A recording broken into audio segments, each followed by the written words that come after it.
दोस्तों नमस्कार। अपनी समझ चैनल में आप सभी का हार्दिक स्वागत है। मैं बाल गोविंद।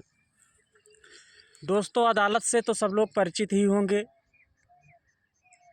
जहां पर हमारे मुकदमे की सुनवाई होती है। वैसे तो दोस्तों मैं फौजदारी मुकदमे की बात नहीं कर रहा हूं, ज़मीन के मुकदमे की बात कर रहा हूं। जो हमारे ज़मीन का मुकदमा चलता है, दो दो पीढ़ियां बीत जाती हैं और कोई फ़ैसला नहीं आ पाता है। दोस्तों, ना जाने क्यों ऐसा होता है। सोचने वाली बात है कि वकील साहब विद्वान होते हैं और जज साहब भी विद्वान होते हैं। एक फ़ाइल बना लेते हैं और उस फाइल में 50 साल तक देखते रहते हैं और ना जाने क्यों पता नहीं चल पाता है कि आखिर फला की ज़मीन कहाँ से कहाँ तक है, फला का नंबर कहाँ से कहाँ तक है। मैं ये नहीं कहता हूँ कि कानून गलत है या कानून में लिखी बातें गलत है या कानून के रखवाले गलत हैं। उसके बारे में मैं कुछ नहीं कहना चाहता हूँ दोस्तों, क्योंकि मैं कोई degree holder LLB degree holder नहीं हूँ, इसलिए मैं इस पर एक्सप्लेन डिटेल में नहीं कर सकता हूँ।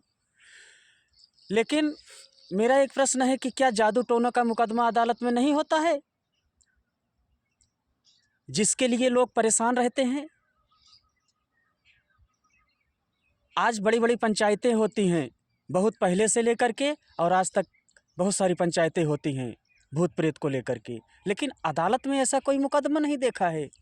कुछ लोगों का मानना है कि अदालत जो है ये सब नहीं मानती है, ये भूत प्रेत नहीं मानती है, ये जादू टोना नहीं मानती है। लेकिन सोचने वाली बात है दोस्तों कि हमारे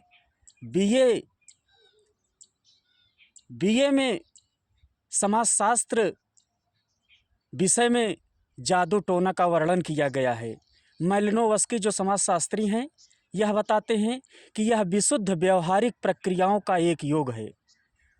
फ्रेजर हैं, वे यह बताते हैं कि यह आभासी कला और आभासी विज्ञान है और इसे प्राकृतिक नियमों की अवैध प्रणाली बताते हुए विज्ञान की अवैध बहिन कहा है।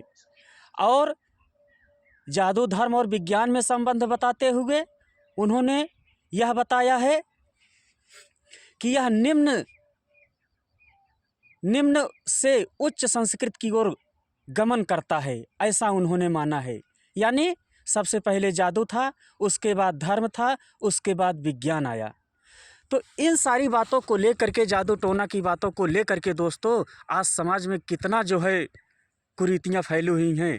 फिलहाल मैं उस पर ज़्यादा डिस्कस नहीं करना चाहता हूँ। सिर्फ मेरा सवाल यह है कि उदाहरण के तौर पर मैं ये बताना चाहता हूँ कि ज़मीन में तो आखिर इतना समय क्यों लग जाता है, जबकि बहुत जल्दी जान लेना चाहिए। सरकार के पास जो है लेखपाल होते हैं, कानूनगो होते हैं, पटवारी होते हैं, रजिस्ट्रार होते हैं, SDM होते हैं, छोटे कर्मचारी से लेकर के बड़े बड़े आला अफसर तक होते हैं। लेकिन फिर भी ना जाने क्यों ऐसा नहीं हो पाता है कि जल्दी से जल्दी फैसला आ जाए। वो दो पीढ़ियाँ गुजर जाती हैं लड़ते लड़ते, और जब अगली पीढ़ी आती है तो बहुत सोच विचार करती है कि अरे बाप रे बाप, आखिर हमारे दादा हमारे बाबा किस तरीके से मुकदमे लड़ते रहे और वही फाइल हमारे हाथ में आ गई है।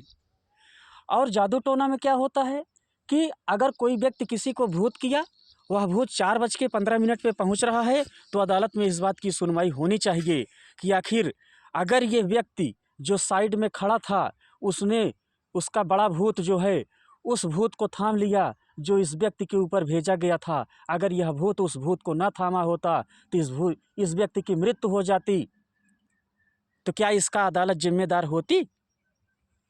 अगर ये समाज मानता है कि अदालत इसको नहीं मानती है, तो फिर ये समाजशास्त्र में ऐसा क्यों बताया गया है? क्या पहले अदालत होती है या पहले पढ़ाई लिखाई की जाती है? तो इसी पर अपनी शंका थी दोस्तों। धन्यवाद, नमस्कार। चैनल को लाइक करें, शेयर करें, सब्सक्राइब करें, बेल आइकन को दबाएं।